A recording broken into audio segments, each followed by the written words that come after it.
You ask Tiger to solve. This deals with linear equations with one unknown. The final result is d equals -3. Let's solve it step by step. Simplify the expression. Group like terms. Simplify the arithmetic. Group all d terms on the left side of the equation. Add 17d to both sides. Group like terms.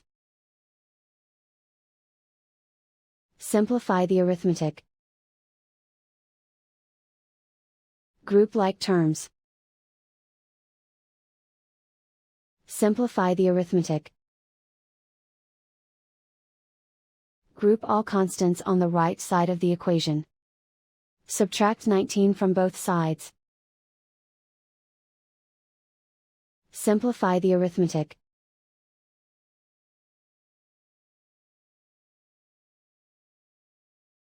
Isolate the d. Divide both sides by 15. Simplify the fraction. Find the greatest common factor of the numerator and denominator. Factor out and cancel the greatest common factor. And so the final result is d equals -3.